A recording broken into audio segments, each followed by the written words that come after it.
Hi, Taras Pluskin here. I'm back at the Top Shelf Aquatics farm.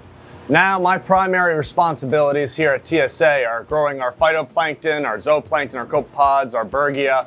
But one of the other roles that I'm very proud of is seeking out all the various critters that live in these grand artificial reefs that we've built here in the middle of Orlando, Florida. Now, in each one of these reefs is a living hodgepodge of critters that we both placed in there intentionally, and also critters that were kind of born in there, almost seemingly without us knowing.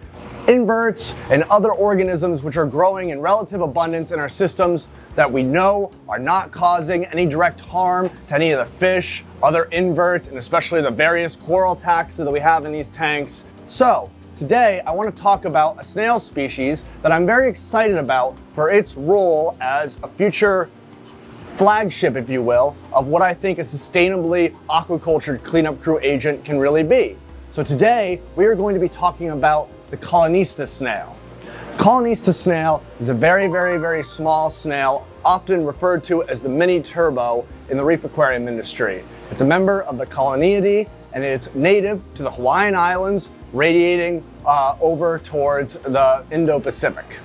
The Collonista snail is one of those wonderful invertebrates that I saw thriving in abundance here at the Top Shelf farm when I first started. Most notably, I saw an abundance of Collonista snails getting washed up in our drains and getting cooked in our acid bins where we clean our racks and clean off our various gear and the like. It's because our systems were growing Collonista snails to such an excess that not even any of the farmers here minded when, you would lose a couple dozen just going through routine maintenance. It seemed logical to me that we should really embrace the Collonista snail and use it as a potential sustainably aquaculture cleanup crew agent that can be entered into a system and, unlike many other invertebrates commonly used by the hobby, isn't going to have a one-way ticket. Collonista snail has the potential to reproduce and establish functional colonies inside the aquarium, something which, as I've discussed, gives a great promise in the future world as a sustainably aquaculture cleanup crew agent, but also has attracted some ire from more traditional reef keepers in the past. So, for the rest of the video, we'll be talking about the Collonista from the Hawaiian Islands. We'll be talking about the pros and cons of this wonderful mini little snail in the reef aquarium.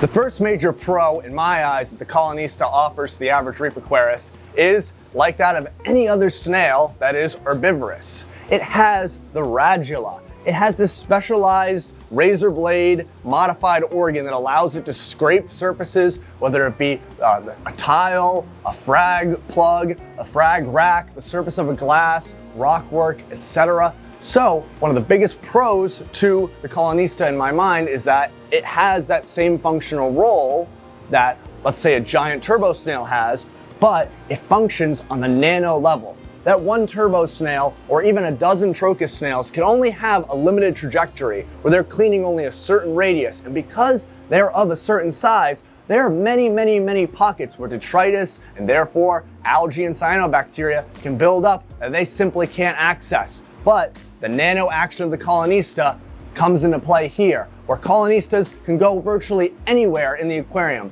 They can go up and down the glasswork, they can snuggle up underneath the frags, and they can act as a little swarm, acting and nibbling and providing constant grazing pressure in areas that normally wouldn't receive it. So, one of the cons, conversely, when it comes to Collonistas, is that they are very small. They simply don't have the same firehouse power that, let's say, a giant diadema urchin does. So for that reason, I consider them more of a complementary grazer when it comes to larger aquariums than necessarily a substitution for these other larger grazers as well. Using them in conjuncture and together, you really can apply grazing action in both areas large and small. But this can also be a significant pro in smaller aquariums, which are gaining in popularity. They can't house a giant urchin or a giant turbo snail. They can only have so much forage available for smaller things, yet still need to be clean. This is a wonderful application for the Collonista snail, kind of reconciling that con. Another major pro that I consider with the Collonista snail is that it actively can and will reproduce in a wide myriad of reef aquarium environments. This snail has a larval life cycle, but it's very, very, very short and very, very localized. So it can and will be able to actually recruit inside the aquarium. It doesn't have these long 20, 30-day larval life cycles that other shrimp and snail species have, which is why they're not commercially available aquaculture to the market. By adding a few dozen into a new system, they can and will actively reproduce on their own accord. This is a great feature for a new time reefer that finds that an increasing list of things that they buy in the hobby are only good for a one-time use. Water for a water change, chemicals for dosing, and even invertebrates that might only have a 1 to 2 year lifespan period. This is something that in theory can be a one-time purchase, introduced to a tank either when it's first starting up or when it's starting to get matured with a decent amount of algae and other forage. But a single population of Collonistas, if successful, can and will perpetuate for years and years and years to come. So, a con that comes with this rapid reproduction and success is that many people find that these snails can breed to such an excess that they pose the risk of clogging pumps and skimmers. This can pose its own kind of nuisance that I would be remiss to not acknowledge. Frankly, here at the TSA farm, we have a lot of water volume that we're dealing with, and our pumps and skimmers are strong, way stronger than a Collonista snail. So we eat up those shells relatively quickly. But again, I would be remiss if there wasn't a Goldilocks set of pumps that can get clogged if an excess of Collonista shells accumulate inside of them. So let's take that con and try and translate it back into another pro. Let's say that I have a bunch of Collonistas in my tank and I either don't like the look of them or I have too many and maybe they're clogging my pumps. One thing that Collonista snails certainly have a wonderful potential future in is playing a role as, on a casual scale, a sustainable live feed, and on a larger scale, a wonderful accessory species to aquaculture projects. So if I have a bunch of those Collonistas in my tank and I want to get rid of them, I can just take them, and if I happen to have a predatory tank, like a triggerfish or a pufferfish, they can and will gobble up these Collonista snails. I'm sure that there are many other predatory invertebrates, fish, and even potentially reptiles and other animals, which are obligate snail feeders that we might find Collonistas are an extremely helpful live feed for in the future.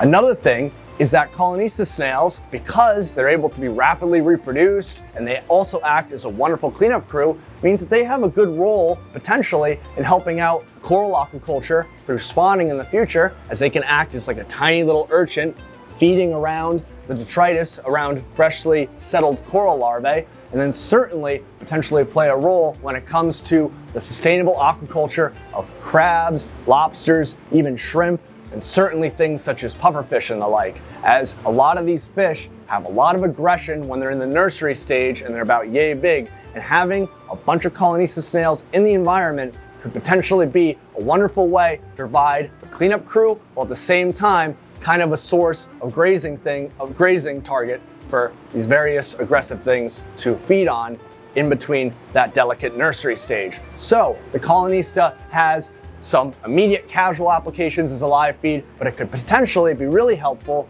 as an accessory to future aquaculture endeavors of various species. The last consideration is very much in the eye of the beholder, and that lies in the aesthetics of the Collonista snail.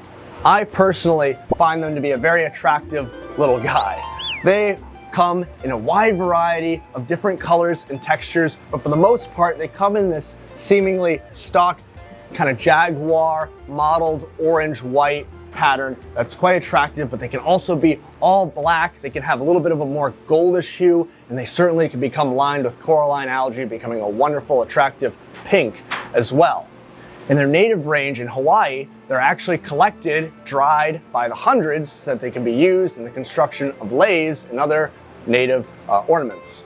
So, there's also a good amount of people that can't stand the sight of these snails. So, frankly, this last category is kind of up to you, just like everything else in this hobby. What do you enjoy looking at? What do you consider beautiful? The Collonista snail is not for everyone, but for a wide variety of people, both entering the hobby or just looking to have a cleanup crew agent for a smaller scale tank. It really can provide a really nice, I think, very attractive cleaning presence to the aquarium. So in conclusion, beauty is in the eye of the beholder, but utility serves those who seek it. The Collonista snail may not be for everyone, but in my opinion, this humble little mollusk represents the advancing of the reef aquarium hobby in a sustainable new direction. So, I'd like to end this episode with a question. Do any of you have Collonistas in your tank? What is your experience with them? Do they clog your pumps? Do you enjoy them? Do you have a triggerfish or a pufferfish that you feed them to actively?